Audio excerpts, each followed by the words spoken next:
Job resign చేసిన August 1, 2021 నుంచి నేను ఫుల్ టైం స్టార్ట్ చేసిన బిజినెస్ లో.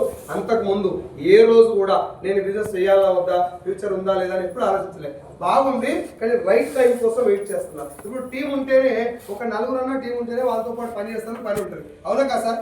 అంటే కొంచెం టీం ఫామ్ అయినాక పార్ట్ టైం చేసిన, ఇక క్లియర్గా వచ్చింది నాకు. చిన్నగా సర్వశ్రీ మేడం, సత్యం సార్ 45 టీం వచ్చిన తర్వాత నేను జాబ్ రిజైన్ చేసిన. 13,000 వచ్చినప్పుడు జాబ్ రిజైన్ చేసిన తర్వాత నా ఫ్రెండ్స్ ఫోన్ చేయడం స్టార్ట్ చేసి, రైతులు ఆగమైపోను, అయిపోయింది నీ పని, రోడ్డు మీద పడతావు, పోయి సఫల కంపెనీ కోసం 50,000 జాబ్ వదిలేస్తారు ఎవరన్నా, అది లాక్డౌన్లో వదిలేస్తావరా, అప్పులు ఉన్నాయి కదా, ఆగమవుతావురా. నేను అందరికి ఒకటే క్వశ్చన్ అడిగేది, నీకు వెస్టీజ్ గురించి ఏమన్నా తెలుసా? తెలియదు కానీ జాగ్రత్త, మరి ఇంకా సబ్బు చెప్పుకో, నేను చూసుకున్నా కానీ ఇప్పుడు అప్పేం తెలిసేవారు ఎవరు అట్లా రాశిగా మాట్లాడలేదు, చెప్తున్నా. ఇది నా ఆట, మొదలు పెట్టింది నేను. ఎట్లా ఆడాలో నాకే తెలుసు. ఒకవేళ బోర్ల పట్ట మగలేసి ఆడాల్సింది కూడా అవతల. నేను 6 కొడితే క్లాస్ కొడతాడు, విజిల్ చేస్తాడు. బోర్ల పడితే బోబో అంటాడు. ఎస్ఆర్ అవతల ఏమన్నానో నా చేతిలో లేదు. నా ఆట మీద నేను ఫోకస్ పెట్టడం నా చేతిలో ఉంది. ఎస్ఆర్ అందుకని చిన్నగా స్టార్ట్ చేసిన. సార్ ఇప్పుడు జనాలకి సలహాలు మాత్రమే ఇస్తాను, నీ అప్పు తీర్చాను. ఎన్ని సలహాలు ఏమంటే అన్ని ఎక్కడ తీర్చాలో కూడా చెప్తాడు కానీ ₹1 కూడా ఇవ్వడు.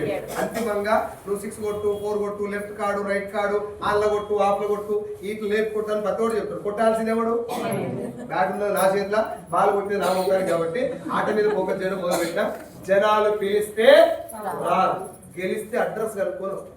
నేను మా సొంత చెల్లె దగ్గరికి పోయి గంట ప్లాన్ చెప్తా సార్. ఎంతసేపు? మా మేనబావ నా చెల్లె, మేనబావ అంటే మా అమ్మ వాళ్ళ, మా నాన్న వాళ్ళ చెల్లెలు కొడుకు, నాన్న వాళ్ళ చెల్లెలు కొడుకుకి మా చెల్లెలు ఇచ్చింది. ఇద్దరు కూర్చోబెట్టి గంట ప్లాన్ చెప్తా. నా ఇన్కమ్ అప్పుడు 0. గంట సేపు ప్లాన్ చెప్తే మా చెల్లి ఏమన్నా తెలుసా, బాగానే ఉంది కానీ చికెన్ తింటే రాకుండా ఇట్లా రీసెంట్ పడేసిందని నాకు అనిపించింది. మా సొంత చెల్లె నాకు ప్రాణానికి ప్రాణమైన మా బావే రాలేదు, ఈ ఎవడొస్తా రానుకున్నాడు. మా సార్ దగ్గరికి పోయాడు, సార్ మా చెల్లి వస్తలేదు అంటే మా తమ్ముడు కూడా రాలేదు, నేనేం చేయాలి? చెల్లెళ్ళు తమ్ముళ్ళు వస్తేనే బిజినెస్ అనుకుంటే పవర్ స్టార్ ఎమ్మడి మెగాస్టార్ లేడు. వాళ్ళు రావాలని రూల్ లేదు. నీది వేరు, నీ లైన్ వేరు. నీకు ఇచ్చిండు దేవుడు, నువ్వు పని చేయవు. వాళ్ళు కూడా నువ్వు కలెక్టర్ అయినావు, మా చెల్లెలు కూడా కలెక్టర్ చేయను ఎప్పుడన్నా లేదుగా. నీ దారి అది, నువ్వు చేసుకుంటావు. వాళ్ళే రావాలని రూల్ లేవు. కిరాణా షాప్ పెట్టావు, ఓన్లీ నా కుటుంబ సభ్యులే రావాలని పెట్టావా? గిరాకి జరగాలని పెట్టావు. ఇక్కడ కూడా అంతే, చెప్పుకుంటూ వెళ్ళిపో, వచ్చిన వాళ్ళు వస్తారని చెప్పి వెళ్తే. మీటింగ్లోకి వెళ్ళడం నేను చేసిన పెద్ద పని సార్. మీటింగ్లకు ఒకవేళ నేను రెగ్యులర్గా వెళ్ళకుంటే బిజినెస్ ఎప్పుడో పనిచేది. ఎందుకంటే ఇవాళ మీటింగ్ ఇంటాం, మొత్తం ఇట్లా అయిపోతుంది. పాడే ఇక చేయాలి సార్ రేపటి నుంచి అని ఊళ్ళకి పోగానే గుండు సూదు కట్టుకొని రెడీగా ఉంటారు. లట్టుకోండి. ఇక మనలో ఏం చెప్తారంటే, సైదుల్ సార్ మీటింగ్లో చెప్తారంటే ఈజీ కాదు, ఆయన ఏదో చెప్పిపోయింది కానీ మన ఊళ్ళో జనాలు అట్లా లేరు అనుకోండి. సైదుల్ సార్ మీకు ఇప్పుడు చెప్పినోడైనా ఒకప్పుడు చేసినోడు కూడా చేసినా కూడా అది గుర్తుపెట్టుకోండి. జనాలు రారు అని నేనే చెప్తున్నా. చుట్టాలు అసలేదా వాడు చెప్తాడు, మామ ఉండే ఇస్తా నీకు అంటున్నాడు. ఉండే ఊపిరితిత్తులు, కిడ్నీలు కూడా ఇస్తాడు, ఆధార్ కార్డు ఇవ్వడు. రాజకీయం వేరు, అభిమానం వేరు. అభిమానమే రాజకీయమై ఓటు అయితే చిరంజీవి ముఖ్యమంత్రి అయిపోడు.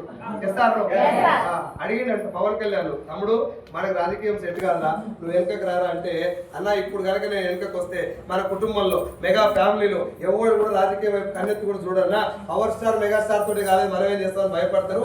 ఎక్కడైతే ఓడిపోయిందో అక్కడ గెలిస్తేనే మళ్ళీ ఇంటికి వస్తానని ఓడిపోయిన చిరంజీవి సాప దుట్టేసిన.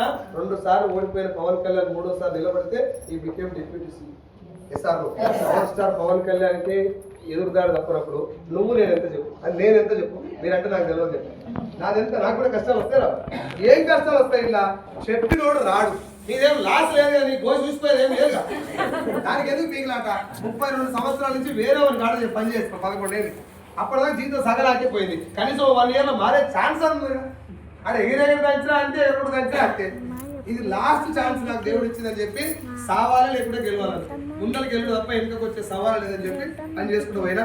13,000 అప్పుడు జాబ్ వదిలేస్తే 13, 26 అయింది, 29, 43, 47, 66, 88,000, 90,000, 97,000, 1,04,000, 1,32,000, 1,55,000, 1,66, 2,15, 2,25, 1,78, 3,31,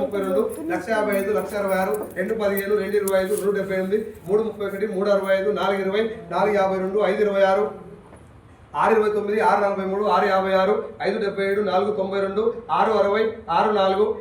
4,92, 6,60, 6,4, 7,17, 5,77, 4,92, 5,2, 5,12, 5,19, 5,24, 4,67, 4,22, 4,18, 4,18,000 లాస్ట్ మంత్ నా చెప్పు. నేను ఫస్ట్ నేను ఫస్ట్ తీసుకున్న ఇన్కమ్ జూన్ 9వ తారీఖు 2020లో ఈ బిజినెస్ లో ఐడి తీసుకున్నా. అప్పుడు నేను కొన్న ప్రొడక్ట్ 1400, నాకు వచ్చిన ఇన్కమ్ 118 రూపాయలు. ఆ 118 రూపాయల కాడికి వెళ్ళి నిన్న వచ్చినటువంటి 4,18,000 మొత్తం క్యాలిక్యులేట్ చేస్తే టోటల్ వెస్టీస్ ద్వారా నేను తీసుకున్న ఇన్కమ్ ఎంత అంటే 1,72,00,000.